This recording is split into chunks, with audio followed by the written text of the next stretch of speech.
Et nous allons passer à une communication sans vote portée par Gilles Ménède. Il s'agit du rapport annuel sur les recours administratifs préalables obligatoires du stationnement payant. Monsieur Ménède. Merci Madame la maire. Ça parle très fort aujourd'hui. Oui, il s'agit effectivement d'une communication sur le bilan annuel des recours administratifs préalables obligatoires, donc RAPO, je préciserai RAPO tout au long de mon intervention de cette communication. Les dispositions du Code général des collectivités territoriales prévoient cette présentation à l'Assemblée délibérante d'un rapport annuel rendant compte de la gestion des RAPO et des décisions prises à l'issue de ces recours. Vous le savez certainement, la loi MAPTAM, qui était la loi de 2014 concernant la modernisation de l'action publique territoriale et d'affirmation des métropoles, est entrée en vigueur le 1er janvier 2018. Elle a prévu la dépénalisation du stationnement et ainsi elle a permis aux collectivités territoriales de mieux maîtriser leur politique en matière de stationnement payant de surface. Cette nouvelle compétence, donc décentralisée, a permis à la ville de définir au niveau local une politique de stationnement en cohérence avec la politique parisienne de mobilité. Et les nouvelles modalités de paiement, de tarification et de contrôle ont eu pour premiers effets, et on l'a constaté tous les jours dans nos quartiers, une meilleure rotation des véhicules, se traduisant par une plus grande disponibilité des places de stationnement, mesurée techniquement par un taux de vide plus important. Ça traduit aussi un doublement du paiement spontané et une augmentation des abonnements pour les usagers éligibles à des tarifs préférentiels. Donc, dans le cadre de cette réforme, les amendes de stationnement ont été supprimées et remplacées par quelque chose que vous connaissez peut-être, je ne vous souhaite pas, le forfait post-stationnement dû au titre de l'occupation du domaine public. En 2018, 3 225 000 FPS ont été apposés. L'usager, une fois qu'il a ça, dispose alors de la faculté de contester ce FPS dans un délai de 1 mois au travers d'un dépôt d'un premier recours administratif préalable obligatoire, le RAPO.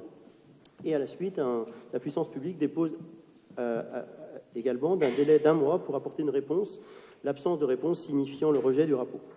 À Paris, on peut noter que tous les RAPO obtiennent une réponse explicite notifiée à l'usager par courriel ou par voie postale selon le mode initial de dépôt du recours. Donc, les RAPO ont été instruits par le prestataire de contrôle externalisé selon le lot géographique déterminé par nos arrondissements. Donc, il y avait 2 lots pour la société Docapost qui ne concerne pas le 18e et un 3e lot concernant la société Aegis qui intervient pour notre arrondissement et également le 8e, le 9e, le 10e et le 17e.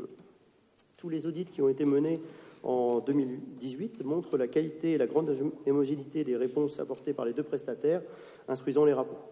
Vous avez donc à la suite, dans la petite présentation qui vous a été faite, 2 tableaux présentant donc les statistiques de rapport sur l'année 2018 et que peut-on noter ? En tout, on a plus de 111 000 recours qui ont été déposés sur 3 225 000, ce qui conduit à un pourcentage de 3,5%. La moitié concerne des résidents parisiens et l'autre moitié concerne des résidents hors Paris.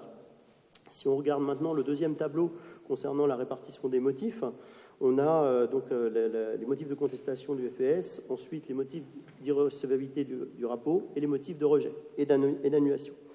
Que puis-je en dire de cela ? Évidemment, la majorité des motifs de contestation du FPS concernent le fait que le requérant estime avoir payé ou ne pas avoir à payer ce forfait post-stationnement.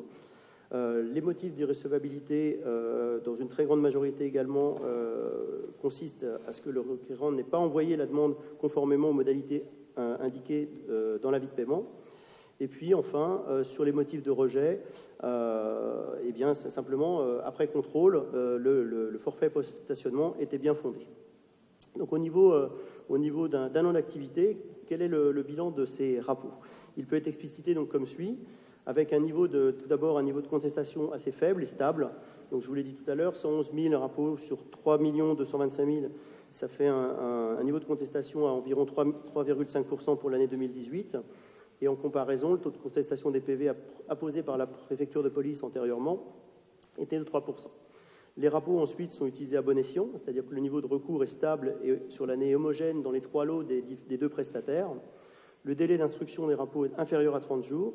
La ville ainsi ne fait pas usage du rejet implicite prévu par les textes et apporte, et c'est une bonne chose, une réponse à tous les recours dans un délai moyen inférieur à 30 jours. Et les réponses aux RAPO sont homogènes. Les audits sont conformes et montrent la qualité, la grande homogénéité des réponses.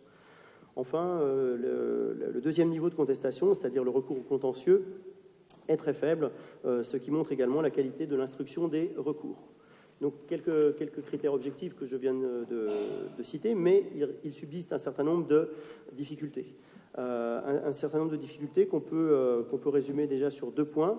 L'absence de prise en compte par le système informatique du paiement du stationnement, ainsi que l'absence de prise en compte d'une carte de stationnement pour une personne handicapée. Ça, c'est les premières difficultés. Ensuite, les 2 voies de dépôt des rapports utilisés, voie numérique, voie postale. Aujourd'hui, on est à environ 35% des recours qui sont déposés par courrier, avec un taux plus important d'erreurs que par voie numérique. Et enfin, 3e difficulté, les notices à poser sur les véhicules peuvent être source de confusion. Et ça, c'est des points sur lesquels on va travailler.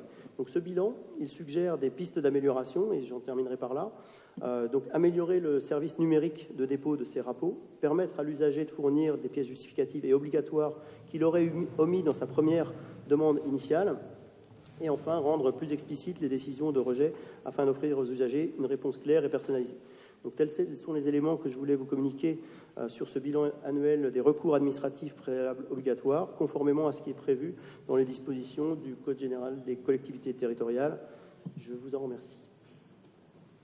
Merci beaucoup, Gilles. Est-ce que cette présentation entraîne des demandes de précision ou d'informations supplémentaires? Si ce n'est pas le cas, je vous propose, donc il n'y a pas de vote sur ce rapport, c'est une communication sans vote.